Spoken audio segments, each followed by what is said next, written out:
আমরা আমাদের দেশ ছেড়ে মাটি ছেড়ে কোথাও যাব না, আমরা আমাদের অধিকার প্রতিষ্ঠা করব। যারা আজকে আপনাদের গাড়ি পাল্লা নিয়ে আপনাদের সামনে আসতেছে ভোট দেওয়ার জন্য, ওরা কিন্তু সেদিন এই স্বাধীনতার বিরোধিতা করছে, পক্ষে ছিল না, বিপক্ষে ছিল।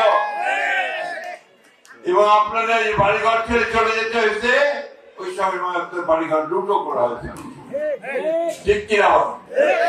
তো বন্ধুরা, মা বোনেরা, আমাদের এইবার ভোটে দেওয়ার সঠিক সিদ্ধান্ত নেই।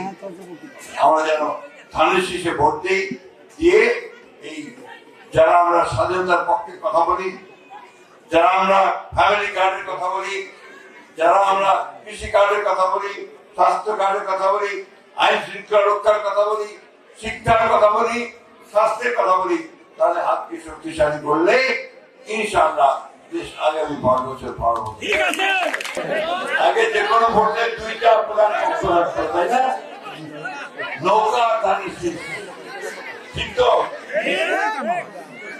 আমরা কেউ কেউ নৌকায় থাকতাম, কেউ ধানের শীষে থাকতাম। এইবার নৌকাটা নাই। যাই হোক, বিভিন্ন কারণে আমাদের রাজনীতিতে বিভিন্ন রকম সমস্যার কারণে আমাদের এই নৌকা এবার আমাদের কাছে নাই। এখন ভোট তো দিবা হবে নাকি?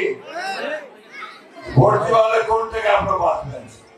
নতুন আরেকটা দল আসছে, ওদের নতুন মার্কাও একটা আসছে আমাদের সামনে, তাই না? ঠিকই দাঁড়িয়ে পড়ে, এই তো তাতে কয়েন না কেন ভাই?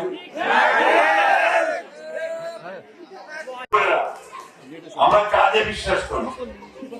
আপনারা দেখবেন টেলিভিশনে এখন তারেক রহমান সাহেবকে দেখাচ্ছে, তাই না? দেখেন না? বয়স অনেক কম, আমার চাইনি, কম বয়স না, কাজ করার দক্ষতা আছে অনেক, দৌড়াতে পারে অনেক, কাজ করে অনেক বেশি, বিদেশে ছিল অনেক দিন। তিনি বলছেন এবার আমি আমার মা বোনদের জন্য ফ্যামিলি কার্ড আনবো। ফ্যামিলি কার্ডটা কি? যে একটা কার্ড, এইটা হবে আমার মা বোনদের একটা অস্ত্র। এটা যদি নিয়ে ন্যায্য মূল্যে আপনার চাল, ডাল, তেল, লবণ কিনতে পারবে, হাসপাতালে গেলে চিকিৎসা পাবে, স্কুলে বাচ্চাদের ভর্তির সুবিধা পাবে, এই কার্ডটা আমার মায়েদেরকে একটা শক্তিশালী অস্ত্র হিসাবে দাবি করতে। আমাদের কৃষক ভাইদেরকে কৃষি কার্ড, এই কৃষি কার্ডে আমার কৃষক ভাইয়েরা ন্যায্য মূল্যে সার, সেচ এবং বীজ কিনতে পারবে। আমরা উচ্চ শিক্ষার জন্য ব্যবস্থা করবো। আমাদের ছেলেমেয়েরা পায় না, তারা যেন চাকরি পায় তার ব্যবস্থা করবো। বলা হয়েছে যে আগামী 18 মাসে যদি ক্ষমতায় আসে, তারা অবশ্যই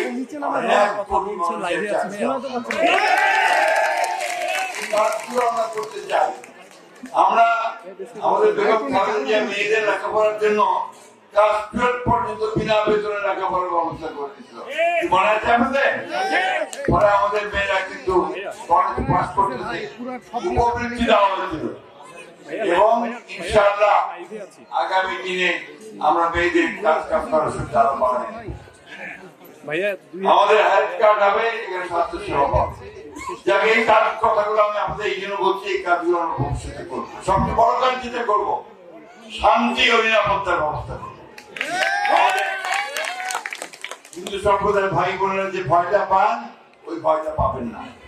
এই দেশটা আপনার, এই মাটিটা আপনার, একজন মুসলমানের যে অধিকার আছে, আপনারও সেই অধিকার আছে, এটা মাথায় রাখতে হবে। কারণ এখানে আমরা সবাই সমান, একই দেশের অধিবাসী।